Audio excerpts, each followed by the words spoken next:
Hello and welcome to Skedline. I'm your host, Tim Paul. Here's what's making news today. Humber College will be breaking ground on a new health and wellness center. Skedline reporter Camille Teat has all the details.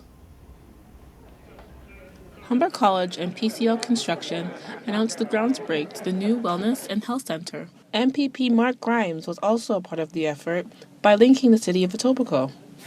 Humber College is a very key part of our revitalization plan. The amount of students that are now coming to the South Campus here and spending their dollars on the Lakeshore living here, it's an important part of it. And it's a big part of our community. It's in the center of our community. It's an education hub in the city of Toronto. And Humber is just bursting at the seams. It's great to see, and I'm just so proud to represent them here in the South.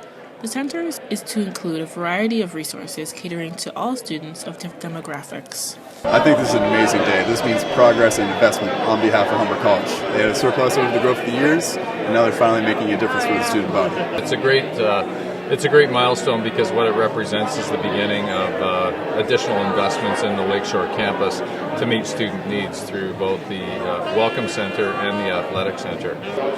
So today's event was not only groundbreaking for students, but for the community as well. With the new Health and Wellness Center opening early 2016, I'm sure many will be looking forward to it. Camille Teat for skedline.com. Thanks for that report, Camille. Are you conscious of your food and what goes into it? A report by the Public Health Committee says menu labeling is a concern in Toronto restaurants. For more on this great read by Annika Durasova, check out skedline.com. More televisions to announce delays and redesigned easy-to-follow maps headline the TTC's third annual charter meeting. Also, Presto cards will soon be accepted, and Union Station's newly renovated platform will feature an elevator to reduce crowding. This is all part of the TTC's effort to improve customer satisfaction. Overall, there are 39 commitments in the charter, including bike repair stations at stops and making priority seating easier to spot. Toronto Mayor John Tory's pledge to increase property taxes by just 2.25% is already in jeopardy. Critics of Tory's budget, mainly Liberals, point to $86 million that are currently unaccounted for. This is after Tory already broke one of his campaign pledges by increasing the TTC fare. Tory says he will talk about the missing funds next week. And in staying with the economy, following the Bank of Canada's cut to interest rates, TD Bank says it will not follow suit, at least not yet. Other banks have not yet commented, potentially waiting for the Bank of Canada's reaction to the announcement. Though mortgage rates are decreasing, people are encouraged not to borrow because of high household debt across Canada. New King of Saudi Arabia, Salman bin Abdul Aziz Al Saud, is the half-brother of former King Abdullah, who died on Thursday.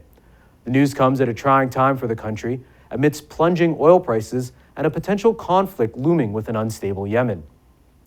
The country was highly conservative under Abdullah, and that is not expected to change under Salman. A glaring example is women in Saudi Arabia are still not allowed to drive, though some do hold municipal office. Salman's rule will depend on the balance between conservatives in power and a younger, more liberal generation on the rise. The deadline has passed for the release of 2 Japanese hostages held by ISIS. Kenji Goto's mother spoke out today, pleading to the Japanese government to rescue her son. ISIS captors are demanding $200 million from the Japanese government for the release of Kenji Goto and Haruna Yakawa. ISIS threatened to kill the hostages if they didn't receive the money by today. No word on what has happened. Japan says it's still exploring all avenues to implore their release. And a daring sea rescue took place off the Isle of Lewis near Scotland. A heroic effort by the Coast Guard rescued 5 men seconds before the boat completely submerged. If you look closely, you'll notice a winch line connected to the vessel from the helicopter that had to be released seconds before the helicopter was actually dragged down with the boat. 3 men were pulled up to safety, and 2 escaped to a nearby vessel on a raft. An amazing rescue, no doubt. Now let's head over to the sports studio. I'm Aaron Pfaff, and these are today's biggest stories in sports. Skedline reporter Noel Fortner brings us to the Humber women's volleyball game last night against Redeemer College. Let's check out the action now. The Humber Hawks women's volleyball team has won the OCAA championships every year since 2008. This season, they're starting off 13-0 as they're taking on the Royals. The game started out close, with the Royals going point for point with Humber in the first set before the Hawks took it 28-26. Humber then came out strong in the second, taking that one, and continued their dominance into the third to take a 3-0 match win. Deborah Mitchell talked about how the Hawks came out on top. We were motivated. Even when we were down, we still came together, and we still told each other, relax, it's okay, we'll be fine, and we'll get out of it. So, other than that, I think the game went great.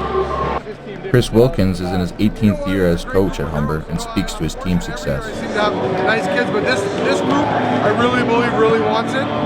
They really get along well, and they work hard for each other. You saw even at 24-21 at the end there, they're still chasing down balls where we're in kind of control of the game, and we're still trying to work hard together. So they're a good group that really like playing for each other. So I think that's going to be a big difference. With the playoffs on the horizon, the Hawks will be looking for their 8th consecutive OCAA championship. Noel Fortner reporting for Skedlive. Thank you, Noel. Canadian tennis player Eugenie Bouchard beat Frances Caroline Garcia 7-5, 6-0 this morning at the Australian Open, giving her a spot in the 4th round. Garcia beat Bouchard last year in Acapulco, so today's match settled the score. Switzerland's Roger Federer, however, surprised everyone by losing to Italy's Andrea Seppi. This is Seppi's first win against Federer, who he's played 10 times before. Toronto Raptors' Kyle Lowry is the starting point guard to the NBA All-Star team. #VoteKyle made Lowry jump past Miami guard Dwayne Wade, who led by more than 100,000 votes. Lowry even grabbed votes from Prime Minister Stephen Harper and opposition leader Justin Trudeau, so it seems like they've finally found something they can both agree on. Lowry will play tonight against the 76ers in his hometown of Philadelphia. The All-Star game is scheduled for February the 15th. Some of NHL's biggest stars have opted out of the All-Star weekend because of injuries.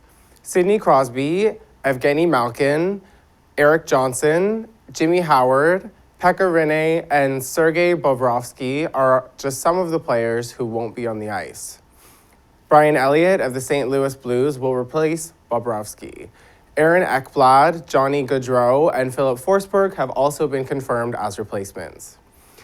Patriots coach Bill Belichick and quarterback Tom Brady both say they didn't know about any ball tampering during the AFC game championship at a press conference on Thursday. The Patriots have been accused of underinflating the balls used last Sunday. Brady told journalists that he selected the balls himself, then he went to the locker room and got ready for his role in the game, and that he's unaware of anything that may have happened while he was getting ready. We'll see what happens next in what fans are calling Deflategate.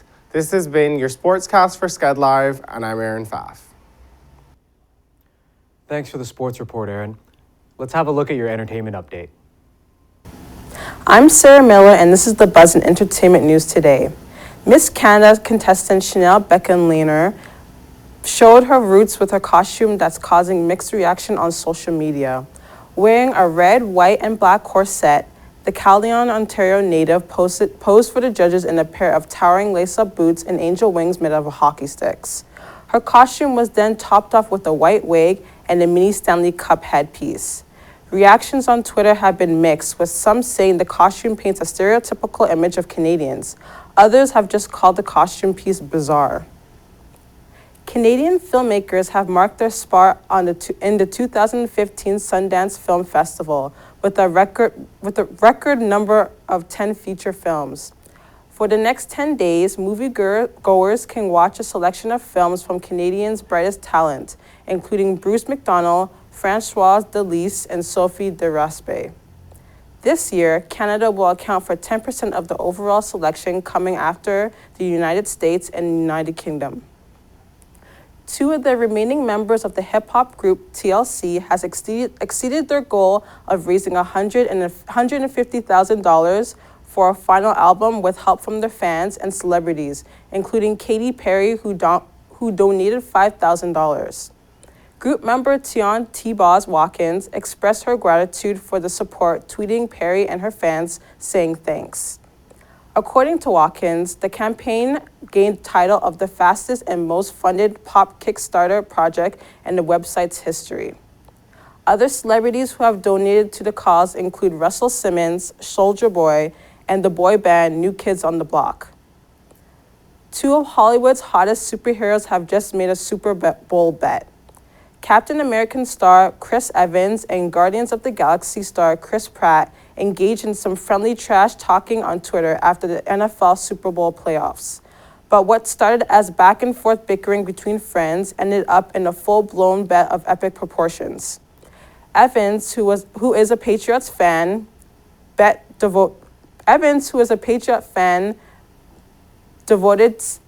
devoted Seahawk fan Pratt, if either team loses, the loser must travel to the winner's hometown and volunteer at a children's charity. What makes this bet interesting is that the loser also has to wear their designated superhero costume. So who will be victorious? I'll guess we'll find out after the Super Bowl.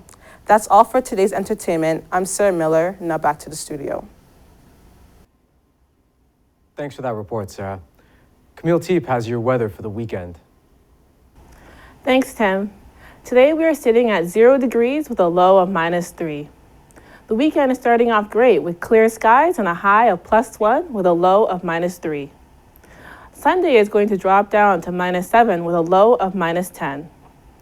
As we start off the work week Monday morning, we have a high of -8 and a chilly overnight with a low of -15. Tuesday is a high of -6 and a low of -11. Wednesday warms up a bit with clear skies and a high of -5 and a low of -12. That was your weather for January 23rd. Now back to you in the studio. Looks like more cold weather is in store, unfortunately. Thanks, Camille. That's your news for the day. For more info, visit skedline.com and tell us what you think. I'm Tim Paul. Until next time.